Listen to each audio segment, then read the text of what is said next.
আলাইকুম সবাইকে। দেখতেই পাচ্ছেন এটা একটা চায়ের দোকান, কিন্তু সাধারণত এই ধরনের টি স্টল আমাদের বাংলাদেশে নেই। এই চায়ের দোকানের সিস্টেম হচ্ছে যে আপনাকে আগে পে করতে হবে, তারপরে টোকেনটা সামনে জমা দিলেই এই ভদ্রলোক আপনাকে চা বানিয়ে দিবে। এখানে চা বানানোর কৌশলটা ভিন্ন রকম, যার কারণে টেস্টেও কিন্তু একটা ইউনিকনেস আছে। আমরা প্রায়ই এখানে চা খেতে আসি, ভালোই লাগে।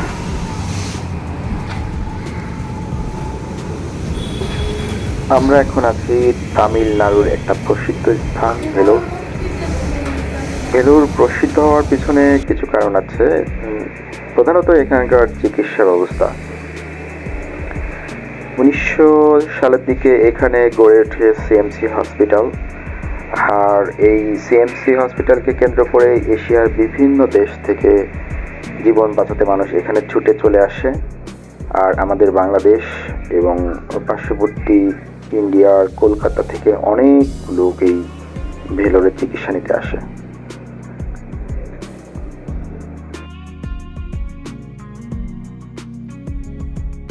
এখানে রাস্তাঘাটে অনেক বেশি স্কুটি চোখে পড়ে। এখানে সবাই স্কুটি চালায়, ছেলেরা মেয়েরা সবাই স্কুটি চালাতে পছন্দ করে।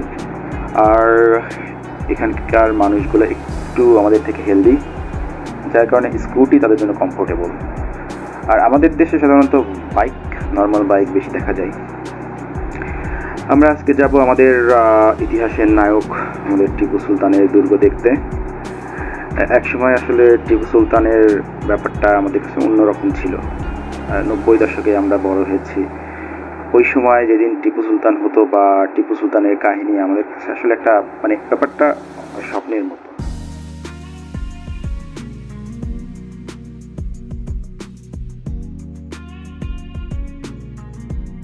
কলেজে চিকিৎসা নিতে আসেন তাদের মোটামুটি সবাই এই ভেলোরের যে দুর্গটা একবারের জন্য হলেও দেখতে আসেন।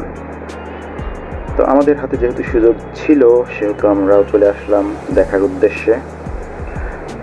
দুর্গটি দেখতে অনেক সুন্দর। দুর্গে প্রবেশের রাস্তা, এটা দুর্গের অপোজিটের রাস্তা। আমরা কিছুক্ষণের মধ্যেই ইউটার্ন করব, তারপরে আমরা পৌঁছে যাব ওই পাশে দেখাই যাচ্ছে দুর্গের সামনের যে মাঠটা।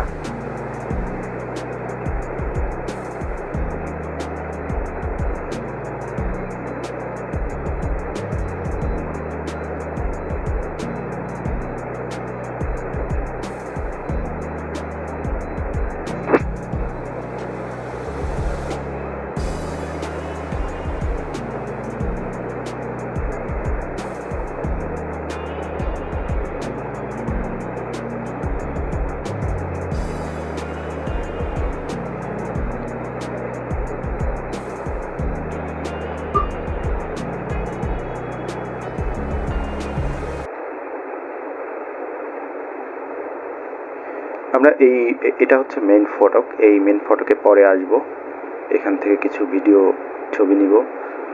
আমরা ঢুকে যাচ্ছি ভেতরে।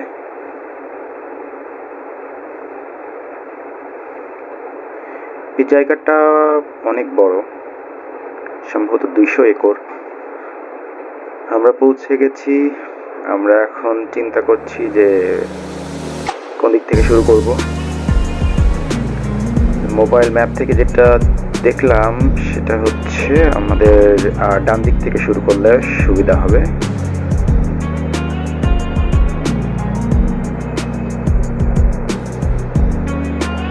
জায়গাটা অনেক সুন্দর, মনোরম।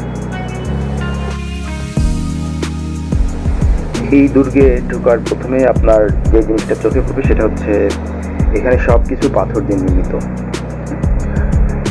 আর এখান থেকে আমরা শুরু করব ভাবছিলাম ডান পাশ দিয়ে যাব। ডান পাশে যেতেই যে জিনিসটা প্রথম চোখে পড়লো, এটাকে বলা হয় জলকণ্ঠেশ্বর মন্দির। এটা অনেক পুরাতন একটা মন্দির। এখানে এখনো কিন্তু পূজা অর্চনা হয়। মোটামুটি খুব ঐতিহাসিক একটা স্থান, আপনার আসলে ভালো লাগবে।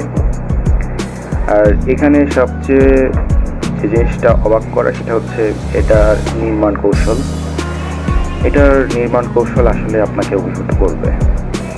ওই সময় পাথরে খোদাই করে যেভাবে এটার সৌন্দর্য বৃদ্ধি করা হয়েছে আসলেও অতুলনীয়।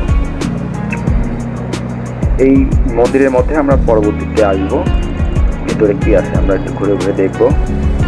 তার আগে আপনাদেরকে একটু মেন যে আকর্ষণ, মন্দিরের যে মেন ফটক সেটাকে একটু তুলে ধরবো। এই মন্দিরটার চারিপাশ দিয়ে এরকম একটা খাল মতো আছে, কিন্তু পানি নেই ওটার মধ্যে। এটা হচ্ছে মেন ফটকটা, দেখতেই পাচ্ছেন অনেক দর্শনার্থী এখানে আসে। শুধু দর্শনার্থী বললে ভুল হবে, অনেকে এখানে পূজা অর্চনা করার উদ্দেশ্যেও আসেন।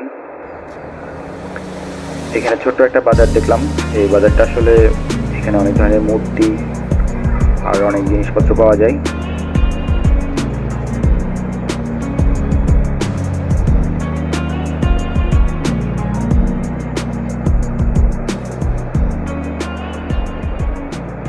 হ্যাঁ, আমরা আসলে এই জায়গাটাতেই আসতে যাচ্ছিলাম। এইটাই হচ্ছে এই দুর্গে ওঠার মেন রাস্তা। এখানে দুইটা রাস্তা আছে, একটা বাম সাইড দিয়ে একটা ডান সাইড দিয়ে। এই দুর্গের চারিপাশ দিয়ে একটা পরীক্ষা আছে। আসলে এই পরীক্ষাগুলো নির্মাণ করা হয়েছিল মানে শত্রুর আক্রমণ থেকে রক্ষা পাওয়ার জন্য। এবং এখানে এসে যেটা জানতে পারলাম সেটা হচ্ছে এই পরীক্ষাগুলোতে কিন্তু ওই সময় মানে কুমির থাকতো। আর মোটামুটি এই যে দুর্গে যে ওয়াচ টাওয়ার রয়েছে ওইখান থেকে সৈন্যরা আসলে এই যে এটাকে বলে হচ্ছে ওয়াচ টাওয়ার। আমরা এখন ওয়াচ টাওয়ারের উপরে উঠতেছি। এখান থেকে আগে দেখা হতো যে কোনো দিক থেকে কোনো শত্রুপক্ষ দুর্গে আক্রমণ করছে কিনা। সিঁড়ি বেয়ে আমরা উপরে উঠলাম, এখান থেকে পুরো ভিউটা দেখা যায় এবং বোঝা যায় যে আসলে ভেলোর শহরটা পুরোটা যে পাহাড় দিয়ে বেষ্টিত। এই দৃশ্যটা এখান থেকে পুরোপুরি উপভোগ করা যায়।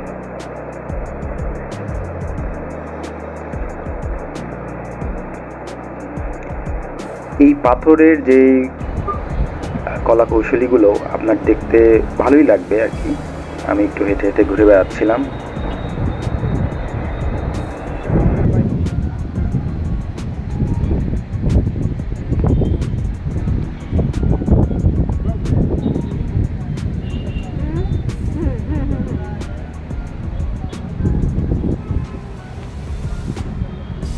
এই জায়গাতে যে শুধু মানুষজন ঘুরতে আসে এরকম না, এখানে যে বাতাস আর যে প্রকৃতি আপনাকে মুগ্ধ করবে। এর বাতাসটা অনেক বেশি, কারণ যেটা দেখলাম যে এই দুর্গের চারিপাশ দিয়ে নিম গাছ আছে, তেঁতুল গাছ আছে এবং গাছগুলো অনেক পুরাতন। সেগুলো থেকে যে অক্সিজেনটা আমার মনে হয় যে আপনারা জানেন যে নিম গাছের যে বাতাসটা সেটা স্বাস্থ্যের জন্য ভালো। আর বাতাসটা কিন্তু অনেক ঠান্ডা, শীতল একটা অনুভূতি। আর এর সাথে সাথে তো এই জিনিসগুলো তো দেখতেই পাচ্ছেন কেমন আছে। আর তার পাশে আসলে এইখানে যে পরীক্ষাগুলোর জন্য আমার মনে হয় যে এখান থেকে একটা ভিউ দেখা যাচ্ছে।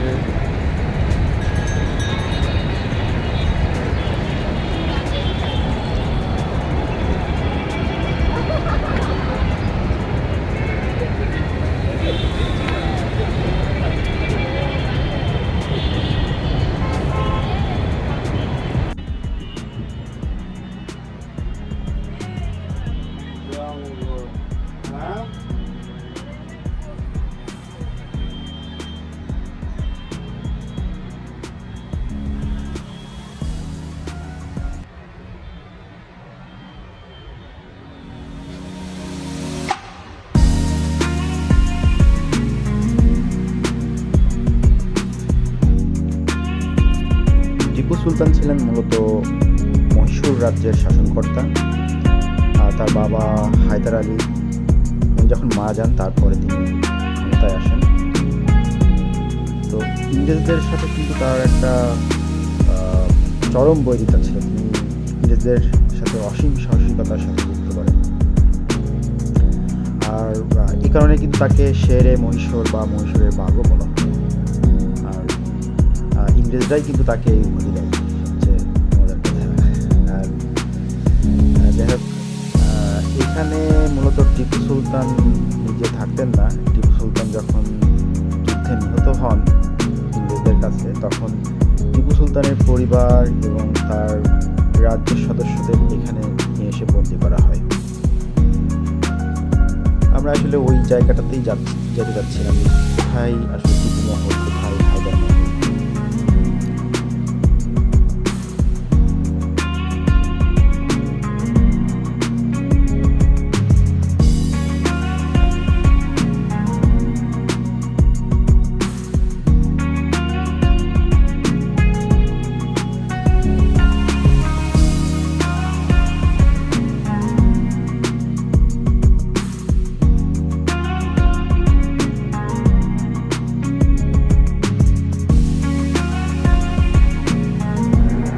বাঘ খুব ভালোবাসতেন টিপু সুলতানের বাবা হায়দার আলী, আর তিনি চাইতেন তার ছেলে টিপু সুলতান সে নিজেও বাঘের মতো হবে।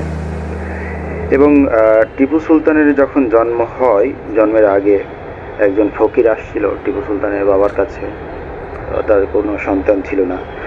তখন সেই ফকিরের নাম ছিল টিপু। অবশেষে যখন টিপু সুলতানের বাবার সন্তান হয়, মানে টিপু সুলতান জন্মগ্রহণ করেন, তখন ওই ফকিরের নামেই তার নামকরণ করা হয় টিপু। এবং ছোটবেলা থেকেই টিপুর বাঘের প্রতি খুব আকর্ষণ ছিল। তিনি বাঘ নিয়ে খেলতেই পছন্দ করতেন বা বাঘের গল্প শুনতেই অনেক পছন্দ করতেন। এমনকি উনি যখন ক্ষমতায় আসার পরে উনি চেয়েছিলেন যে ওনার যে সিংহাসনটা হবে, সিংহাসনের উপরে একটা বাঘের প্রতিকৃতি থাকতে হবে বা চারিপাশ দিয়ে বাঘের মূর্তি থাকতে হবে, এইরকম কিছু একটা। তো সেইভাবেই করা হয়েছিল পরে।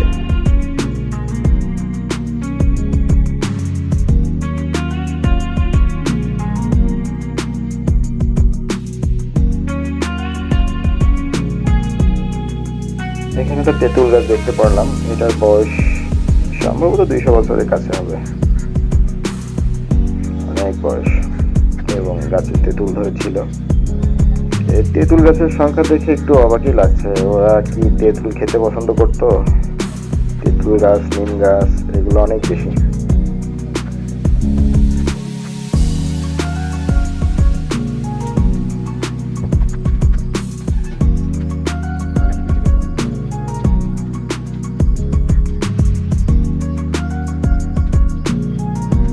আমরা সামনের দিকে অনেকটা পথ গিয়েছিলাম, আবার ব্যাক করতে হয়েছে, কারণ ওই দিক দিয়ে কোনো রাস্তা খুঁজে পাই নাই। আমাদের উদ্দেশ্য ছিল হায়দার মহল অথবা টিপু মহল, কিন্তু নামার কোনো ব্যবস্থা ছিল না। অবশ্য জায়গাটা অনেক সুন্দর, অনেক দৃশ্য দেখতে পেলাম, দৃশ্যগুলো ক্যামেরাবন্দি করছিলাম, ভালোই লাগছিল।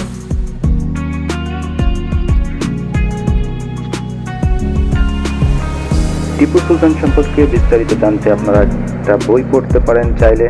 বইটার নাম the sword of Tipu Sultan, ওইখানে বিস্তারিত উল্লেখ আছে।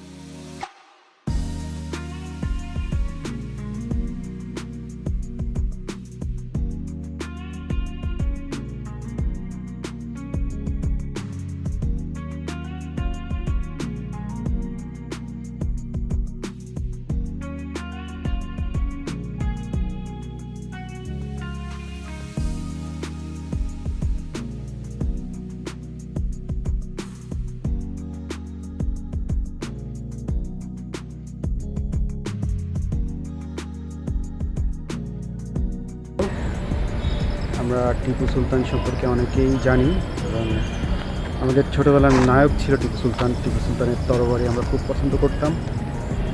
এমনকি যেদিন টিপু সুলতান টেলিভিশনে হবে, ওই দিন আসলে খুব উত্তেজনা কাজ করতো, কখন শুরু হবে। যাই হোক দেখে ফেললাম, জায়গাটা খুবই ভালো লাগছে। এবং নাম क्या है तेरा?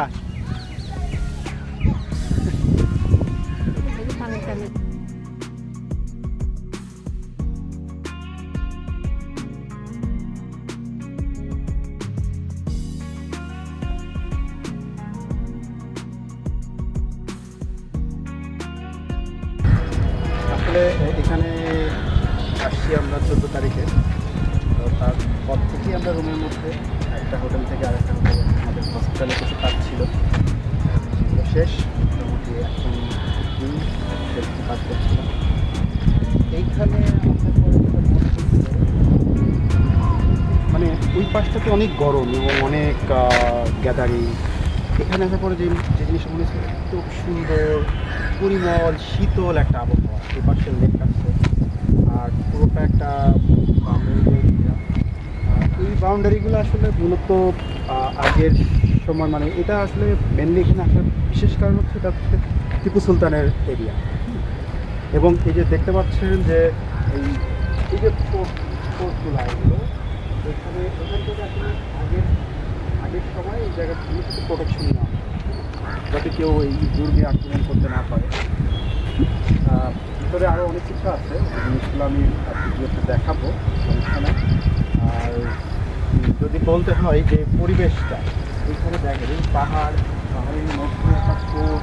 আমরা ছোটোবেলায় যে টিপু সুলতান দেখেছিলাম আসলে একটা আকর্ষণ কাজ করে, যে কীভাবে হয়েছে ব্যাপারগুলো। তো আমার কাছে খুবই ভালো লাগছে। এবং এই পাশে তেঁতুল গাছগুলো আপনি দেখেই মনে হচ্ছে এগুলো মিনিমাম 200 থেকে 300 বছর বয়স। এই তেঁতুল গাছগুলো এত মোটা, আর এদের মানে স্কিন দেখলেই বোঝা যাচ্ছে যে এদের বয়স অনেক বেশি। আরও অনেক কিছু দেখাচ্ছে, ঠিক আছে।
এখন আমরা কুলফি আলার কুলফি টেস্ট করব।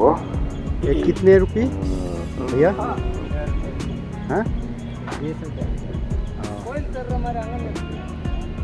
ये फेमस है।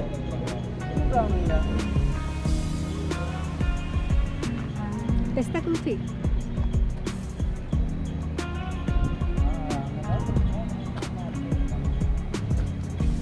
Check it. Good. ছোটবেলার সেই টেস্ট।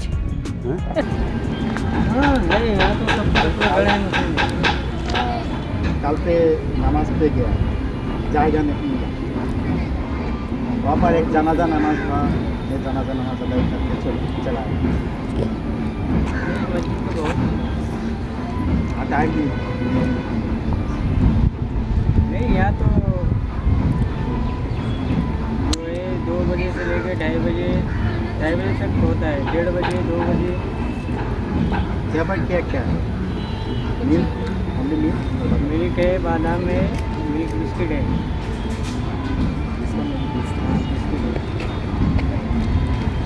ठीक है, सलाम भाई।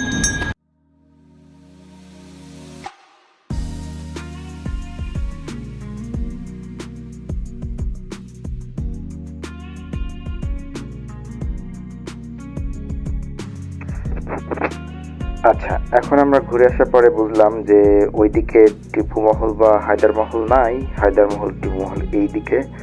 তাই আমরা এইদিকে আবার আসছি যে ওইগুলো ঘুরে ঘুরে দেখবো, কিন্তু আমাদের সেইখানে যাওয়া হলো না বিকজ অফ ওইখানে জনসাধারণকে এখন ঢুকতে দেওয়া হয় না, actually visitor not allowed. And ওইটা একটা সরকারি ভবন বর্তমানে, ওইখানে পুলিশদের ট্রেনিং হয়। এই পাকে আমরা একটু ঘুরে ঘুরে দেখলাম, এখানেও কিছু পুরাতন পুরাতন ব্রিটিশ নিদর্শন আছে। এখানে সব কিছুই পুরাতন এবং বোঝাই যাচ্ছে যে এগুলো সবই ইতিহাসের সাক্ষী। ভালোই লাগছিল।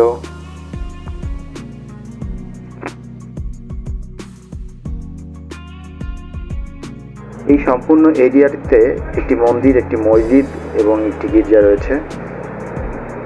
মন্দির আপনি ঢুকতে পারলেও মসজিদ এবং গির্জাতে ঢুকতে পারবেন না। আর আমরা চেয়েছিলাম যে টিপু মহল বা হায়দার মহলের মধ্যে ঢুকতে, কিন্তু এইখানে নাকি কাউকেই অ্যালাউ করে না। এবং এটাও শুনলাম যে গত 50 বছরে নাকি ওই ঘরের দরজাই খোলা হয় নাই।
এটা একটা প্রত্নতাত্ত্বিক জাদুঘর, আমরা ঘুরে ঘুরে দেখব।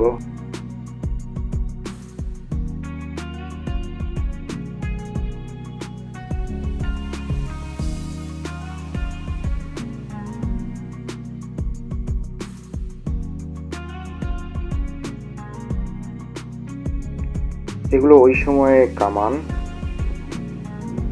ভালো করে লক্ষ্য করে দেখলাম যে এটা যে কিভাবে তৈরি করা হয়েছে এটার কোনো ক্লু পাইলাম না। আমরা এখন এটার মধ্যে ঢুকছি। এখানে কিছু কিছু মূর্তি এবং পুরাতন কিছু জিনিস এখানে আছে, ওইগুলোই জাদুঘরের মধ্যে রাখা হয়েছে।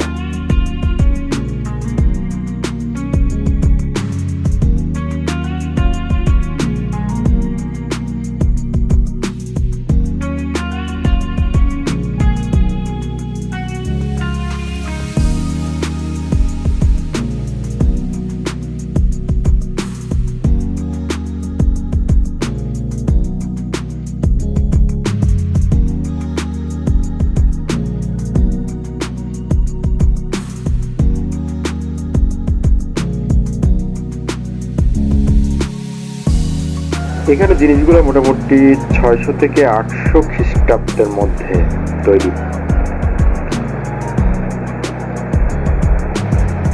দ্রুত দেখাচ্ছি, আসলে এগুলো দ্রুত দেখার বিষয় না, একটু আস্তে আস্তে দেখতে হয়। তো আপনাদের সুবিধার্থে আমি দ্রুত দেখাচ্ছি। আমরা এখন ঘরের মধ্যে ঢুকবো। এটা একটা পবিত্র স্থান, তাই আমাদেরকে পবিত্রতা মেনটেন করতে হবে। আমরা জুতা খুলে ভিতরে ঢুকবো। ওকে, অনেক পরিষ্কার পরিচ্ছন্ন। দেখেন এই জাদুঘরটিতে ঢুকতে কিন্তু কোনো টাকা দিতে হচ্ছে না, তারপরেও সিস্টেমটা কত সুন্দর, এত পরিষ্কার।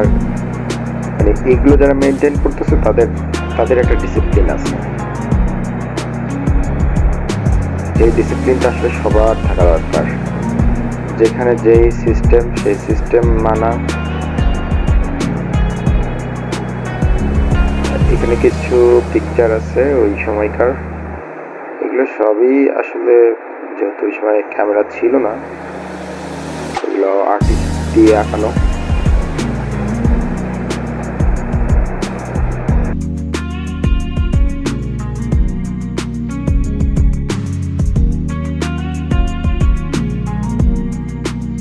এই ছবিতে টিপু সুলতানের বাবা হায়দার আলী আছে। এখানে ইংরেজদের ছবি, ইংরেজদের ডায়েরির কিছু দৃশ্য আছে এখানে। বুঝলাম যে ওরা ডায়েরি মেনটেন করতো এবং ওদের হাতের লেখা কিন্তু অনেক সুন্দর।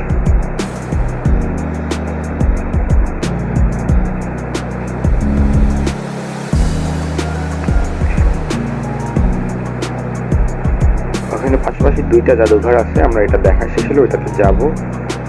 এইটা মোটামুটি অনেক পুরাতন একটা জাদুঘর। ওই জাদুঘরটাতে মোটামুটি 1700 থেকে 1800 খ্রিস্টাব্দের মধ্যে যে জিনিসগুলো ছিল ওইগুলো সংরক্ষণ করা আছে।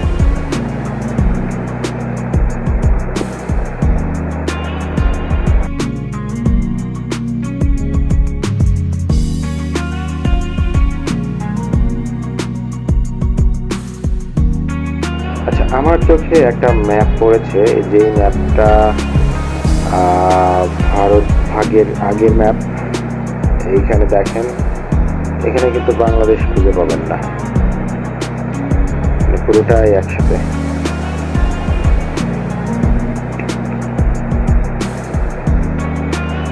ওকে,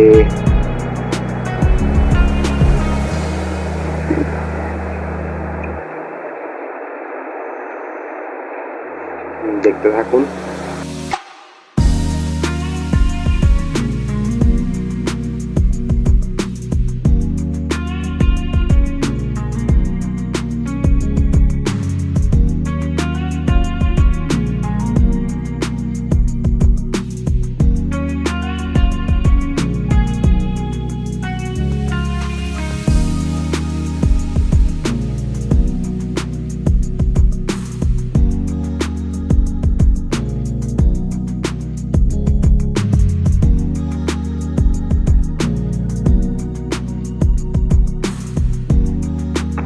আমরা এখন বের হয়ে যাব।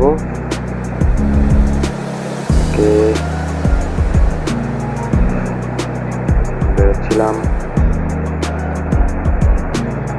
কামানটা আরেকবার ধরে দেখতে ইচ্ছে করতেছিল।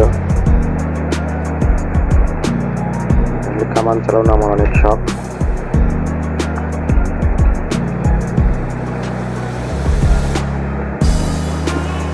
আমাদের সাথে আরো দুইজন ছিল, ওরা এখানকার স্থানীয়। कॉफी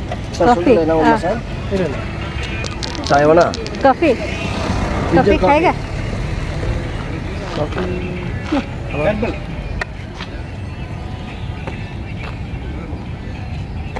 तुम्हें करने वाले की चाय वाला चाय और कॉफी जिंजर कॉफी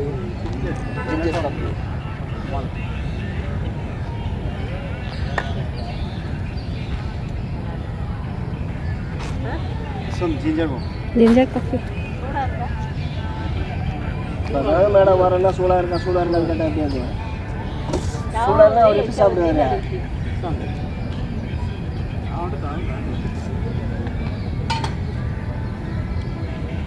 चाय वाला तो 20 rupees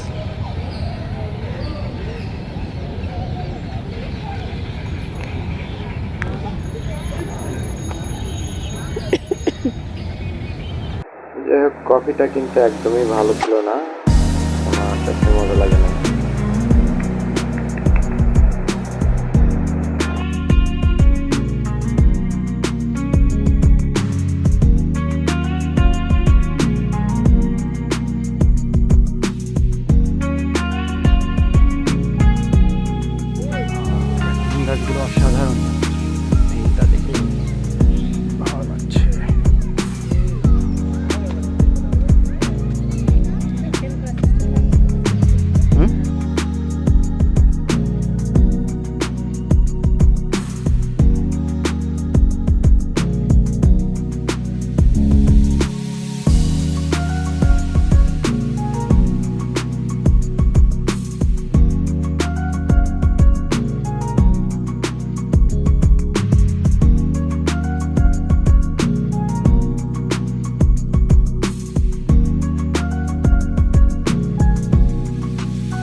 এইটা সেই পুরনো মসজিদটা। এই মসজিদটা দেখার খুব ইচ্ছা ছিল, কিন্তু সম্ভব হয় নাই, কারণ আমি যখন জিজ্ঞেস করলাম যে ঢুকতে পারবো কিনা, রিকোয়েস্ট করেছিলাম, ওরা বললো যে না, ঢোকা যাবে না। আসলে এই মসজিদটা নিয়ে যেটা কথা রচিত আছে যে এই মসজিদ একবার বন্ধ করে দেওয়ার পর একটা বিদ্রোহ হয়েছিল, কিন্তু তাতে কোনো লাভ হয় নাই। মসজিদটা একেবারেই বন্ধ করে দেওয়া হয়েছে, কাউকেই ঢুকতে দেওয়া হয় না। এই মসজিদের পাশ দিয়ে একটা রাস্তা গেছে, সেটা মিউজিয়ামের দিকে। আমরা এখন মিউজিয়ামের দিকেই যাব। কিন্তু মিউজিয়ামে যেটা জানতে পেরেছিলাম সেটা হচ্ছে যে মিউজিয়ামে শুধুমাত্র ভারতীয়দের জন্য আর কি 5 টাকা, কিন্তু ফরেনারদের জন্য 100 রুপি, 5 রুপি আর 100 রুপি। আমরা বাইরের সাইডটা দেখে চলে আসছি, পরে এই মন্দিরে ঢুকলাম। এই মন্দিরে অনেক মানুষ আসে পূজা অর্চনা করার জন্য। এটাই সেই জলকণ্ঠেশ্বর মন্দির। মন্দিরের গেটগুলো একবার দেখেন।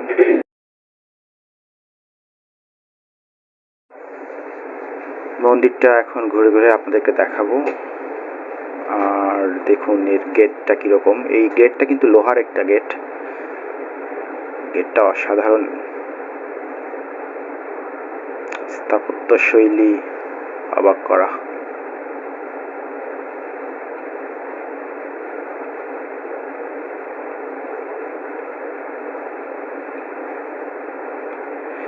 এটা ক্যামেরাতে কতটুকু বোঝা যাচ্ছে আমি জানি না, কিন্তু এই যে ঢোকার যে ফটকটা, এটা কিন্তু অনেক উঁচু।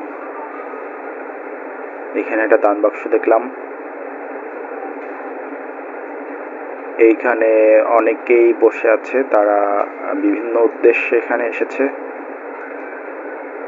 তাদের উদ্দেশ্য পূরণের জন্য এইখানে পূজা অর্চনা করছেন। এই যে গেট,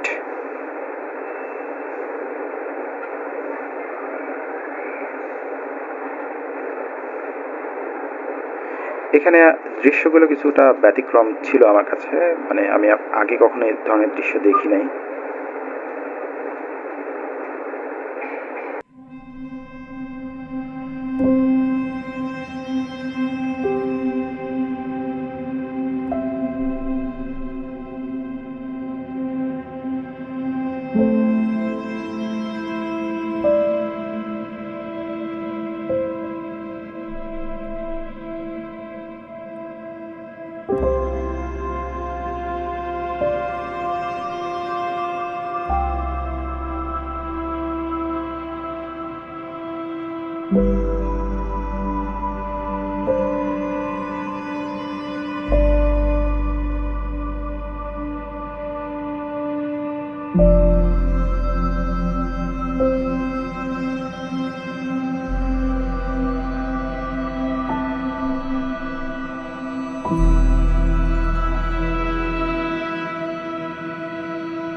দিলা কেন? গায়ে পড়ছে বলে কি করতে পারি দিবা কেন?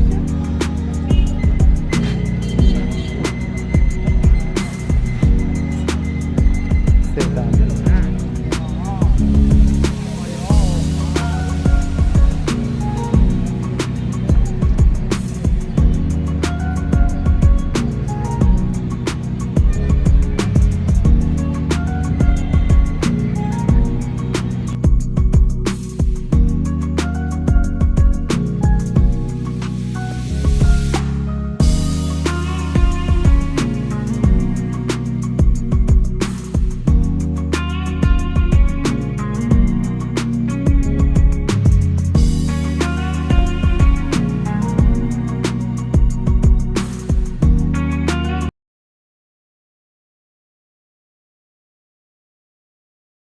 ধন্যবাদ সবাইকে পুরোটা সময় সাথে থাকার জন্য।